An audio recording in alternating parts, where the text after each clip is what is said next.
आज Doubtnut app download करें। Doubtnut पर अपने सभी गणित, रसायन विज्ञान, भौतिक विज्ञान और जीव विज्ञान के डाउट्स का करो सफाया। बस प्रश्न की फोटो खींचो, एक ही प्रश्न को क्रॉप करो और तुरंत वीडियो सोल्यूशन पाओ। अभी डाउनलोड करें। प्रश्न हमें दिया हुआ है कि दो डिस्कों के जड़त्व आघूर्ण आपस में बराबर हैं।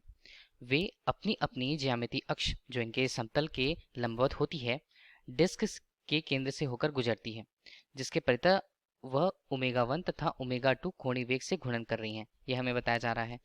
यदि इनको दोनों डिस्कों को एक दूसरे के सम्मुख इस प्रकार संपर्क में लाया जाता है कि इनकी घूर्णन अक्ष यदि संपाती हो जाए या एक ही अक्ष के रूप में एक ही दिशा पर हो जाए, तो इस प्रक्रिया में ऊर्जा की हानि होगी। ऊर्जा की हानि का मान हमें विकल्प के रूप में दिया गया है, जहां सही विकल्प का चुनाव हमें इस प्रश्न में करना है। जैसा कि प्रश्न में दिया हुआ है, हम दो डिस्क बना लेते हैं प्रारंभिक स्थिति पर। एक डिस्क है और इसी तरह यहाँ पर दूसरा डिस्क है। बोला गया है कि उनका प्रत्येक का उनके अक्ष के परितः, अक्ष हमने यहाँ पर यदि बना ले तब यहाँ पर हम देख पा रहे हैं कि दो यहाँ पर डिस्क हैं, एक पहला डिस्क और यहाँ पर दूसरा डिस्क। ज्यामितीय अक्ष हमने बना के रखे हैं। ये अक्ष क्रमशः एक्स डैश जो उनके केंद्र यहाँ पर O1 से उसके केंद्र को दर्शाते हैं, इसी तरह दूसरे के लिए उसके केंद्र को O2 से प्रस्तुत करते हैं, जिसका एक्स और एक्स डैश यहाँ पर उनका अक्ष है, उनके ज्यामितीय अक्ष के रूप में, जिनके परितः वह घूर्णी गति कर रहे हैं। तो घूर्णी गति कर रहे हैं तो उनके लिए पहले यदि डिस्क की बात करते हैं तो उसका कोणीय वेग ओमेगा 1 से तथा दूसरे का कोणीय वेग ओमेगा 2 से यहाँ पर प्रदर्शित किया गया है। अब ये तो हमें बता दिया गया। अब बोला जा रहा है कि यदि देखिए दो डिस्क हैं, अलग अलग रूप से अपने केंद्र के संगत अपने अक्ष के परितः घूर्णी गति कर रहे हैं, तो बोला जा रहा है कि यदि उनको एक सम्मुख में एक दूसरे के सम्मुख इस प्रकार लाया जाता है कि इसके घूर्णन अक्ष संपाती हो पाते हैं। तो देखिए अभी यह क्या है, अलग अलग पिंड है। यहाँ पर हमारे पास पहला पिंड और यहाँ पर दूसरा पिंड। अब यदि बोला जा रहा है कि यदि उनको एक दूसरे के सम्मुख संपर्क में ला दिया जाता है जिससे उनके घूर्णन अक्ष संपाती हो पाते हैं, तो इसे हम दूसरी स्थिति पर बता देते हैं। अब यदि हमने उनके घूर्णन अक्षों को क्रमशः, डिस्क हमारे पास पहला और डिस्क हमारे पास दूसरा, उनमें उनके केंद्र को क्रमशः O2 से जो प्रदर्शित होता था और O1 से प्रदर्शित होता था, वो एक ही अक्ष पर, एक ही घूर्णन अक्ष के यहाँ पर मिल गए हैं। तो वो घूर्णन अक्ष एक्स डबल डैश अक्ष है जो उनके बीच दोनों के लिए संपाती है। संपाती है एक साथ यदि वह घूम रहे हैं कोणीय वेग से, तो कोणीय वेग इस प्रकार यदि एक ही अक्ष पर घूमते हैं तो उनका कोणीय वेग क्या हो जाने वाला है, उनका कोणीय वेग उभयनिष्ठ एक निश्चित कोणीय वेग के बराबर हो जाएगा। इस प्रकार से हम इन दोनों को क्या बोल सकते हैं, मिलकर एक निकाय बोल सकते हैं। निकाय या सिस्टम इसे कहा जा सकता है। अब यह जो पूरा निकाय है कोणीय वेग ओमेगा से किसी एक अक्ष के परितः जो उनके ज्यामितीय अक्षों से मिलकर ही जाता है या होकर जाता है, उसके अक्ष के परितः कोणीय वेग हमें दे दिया गया है। तो हमारे पास दो स्थितियां हुई। तो बोला जा रहा है कि पहली स्थिति से दूसरी स्थिति में परिवर्तन करने पर ऊर्जा की हानि कितनी होती है। तो पहली स्थिति को हम बोल देते हैं प्रारंभिक स्थिति, प्रारंभिक रूप से जब दोनों के दोनों अलग थे, और यहाँ पर दूसरी स्थिति दो हमें अंतिम स्थिति को बताती है। तो हमें क्या करना है, पहले ये दोनों स्थितियों के सापेक्ष हमें गतिज ऊर्जा का मान चाहिए। गतिज ऊर्जा के मान को प्राप्त करके हम क्या कर सकते हैं, गतिज ऊर्जा के मान को प्राप्त करके हम उसमें ऊर्जा में हुई हानि को यहाँ पर ज्ञात कर सकते हैं, दोनों में अंतर स्पष्ट करके। तो सबसे पहले हमें देखना होगा कि क्या होता है यहाँ पर। यदि पहली स्थिति पर जब दो अलग अलग शक्तियां अपने घूर्णन अक्ष के सापेक्ष संगत रूप से कोणीय वेग ओमेगा 1 तथा ओमेगा 2 से यदि वहां पर घूर्णी गति कर रही थी, तो उनके लिए कोणीय संवेग का मान हम देखते हैं। यहाँ पे इस स्थिति पे हम कोणीय संवेग संरक्षण नियम लगाएंगे। कोणीय संवेग संरक्षण नियम कब लगाया जाता है, कोणीय संवेग संरक्षण नियम तब लगाया जाता है जब यहाँ पर उत्पन्न जो बल आघूर्ण का मान है, यहाँ पर बल आघूर्ण की स्थिति, बल आघूर्ण की स्थिति कैसी, कुल रूप से कुल बल आघूर्ण का मान या टाउ नेट का मान यहाँ पर शून्य होता है। इसे किस प्रकार हम देख पाएंगे, देखिए केंद्र है, केंद्र के सापेक्ष यह घूर्णन गति कर रही है। किसी बाह्य बल की अनुपस्थिति है दोनों स्थितियों पर। बाह्य बल की उपस्थिति में बाह्य रूप से यदि हम बल आघूर्ण की बात करते हैं तो बल आघूर्ण का मान दोनों स्थितियों पर शून्य रहने वाला है। शून्य रहने वाला है बल आघूर्ण की स्थिति। तो बल आघूर्ण के शून्य होने पे कोणीय संवेग दो है, दोनों स्थितियों में प्राथमिक रूप की बात करें या अंतिम रूप की बात करें, कोणीय संवेग संरक्षित होता है। तो हम यहाँ पर बोल सकते हैं प्रारंभिक संवेग बराबर अंतिम संवेग।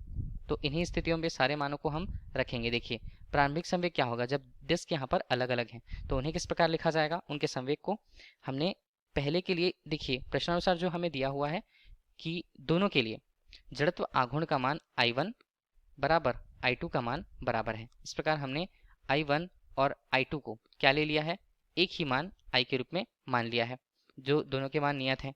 तो हम इनके प्रारंभिक संवेग को पहली शक्ति के लिए I ओमेगा 1 के रूप में लिखेंगे और इसी तरह दूसरे के लिए इसे I ओमेगा 2 लिखेंगे। अंतिम स्थिति जब वह एक निकाय के रूप में मिल चुके हैं यहाँ पर, तो निकाय के लिए कुल उसकी जड़त्व आघूर्ण क्या होंगे, जड़त्व आघूर्ण कुल रूप से जुड़ जाते हैं और उनका एक उभयनिष्ठ जो कोणीय वेग होगा जिससे वह वहां पर घूर्णी गति करने लगती हैं, उसका मान ओमेगा के रूप में स्पष्ट होगा। अब देखिए इनके मानों को हम किस प्रकार लिखें, I ओमेगा 1 धन I ओमेगा 2 और यहाँ पे बनता है 2I ओमेगा। तो I को हम इस तरफ ले आए तो हमारे पास क्या बनेगा, ओमेगा का मान ओमेगा 1 धन ओमेगा 2 अनुपात 2 के रूप में। देखिए यह मान हमारे पास आ गए, इसको हम ले लेते हैं और समीकरण इसे हम एक नाम दे देते हैं। अब हमें निकालनी है ऊर्जा हानि। ऊर्जा हानि के लिए क्या करना पड़ेगा, हमें सबसे पहले ये देखना होगा कि उनकी गतिज ऊर्जाएं क्या क्या हैं। यदि प्रारंभिक स्थिति में इसकी गतिज ऊर्जा देखें, प्रारंभिक स्थिति में प्रारंभिक गतिज ऊर्जा हम कह पाते हैं गतिज ऊर्जा, कुल रूप से इनकी गतिज ऊर्जा कितनी थी, तो कुल रूप से गतिज ऊर्जा 1:2 I ओमेगा 1 का वर्ग पहले डिस्क के लिए और 1:2 I ओमेगा 2 वर्ग दूसरे डिस्क के लिए। ठीक है, प्रारंभिक गतिज ऊर्जा है। अब अंतिम स्थिति पर उसकी अंतिम कुल गतिज ऊर्जा को क्या बोलेंगे, अंतिम कुल गतिज ऊर्जा किससे स्पष्ट किया जाएगा, देखिए अब 1:2, अब जो जड़त्व आघूर्ण है वो जुड़ जाते हैं इसलिए वो 2I हो जाएगा, हम सीधे ही ले आए उसे, और उभयनिष्ठ कोणीय वेग है ओमेगा जिससे वह घूर्णन गति करती है। अब इनमें ऊर्जा हानि को हम देखते हैं, तो ऊर्जा हानि हमारे लिए क्या होगी, ऊर्जा हानि तो प्रारंभिक गतिज ऊर्जा का मान अंतिम गतिज ऊर्जा से यदि हटाया जाता है या अंतर स्पष्ट किया जाता है, प्रारंभिक और अंतिम, ये क्या होगा, गतिज ऊर्जा में जो हानि होती है तो उसे देख लेते हैं, उसकी हानि का मान हमें परिमाण के रूप में कितना मिलेगा। तो प्रारंभिक गतिज ऊर्जा कितनी, यहाँ पर 1:2 I ओमेगा 1 वर्ग धन 1:2 I ओमेगा 2 वर्ग, और नीचे यहाँ पर ऋण के रूप में 1:2 गुणा 2I ओमेगा वर्ग के रूप में मान आता है। अब देखिए हम यहाँ पर क्या करते हैं, 1:2 और I को हमने उभयनिष्ठ ले लिया। अब हमारे पास बचे क्या, ओमेगा 1 वर्ग के रूप में धन ओमेगा 2 वर्ग के रूप में और यहाँ पर 2 ओमेगा वर्ग के रूप में। अब देखिए समीकरण 1 से ओमेगा का मान हम यहाँ पर रखेंगे 1:2, I यहाँ पर स्पष्ट है हमारे पास, और इसका मान ओमेगा 1 का वर्ग ओमेगा 2 का वर्ग और ऋण 2 हमने लिया यहाँ पर, और यहाँ पर मान आते हैं ओमेगा 1 धन ओमेगा 2 और यहाँ पर 2 और इसका पूर्ण रूप से कितना होगा वर्ग यहाँ पर। तो देखिए 1:2 हमने ले लिया, I को बाहर ले लिया हुआ है, यहाँ पर मान बनते हैं 1 ओमेगा वर्ग ओमेगा 2 का वर्ग और यहाँ पर बनेंगे 1:2 और ओमेगा 1 धन ओमेगा 2 और उसका वर्ग।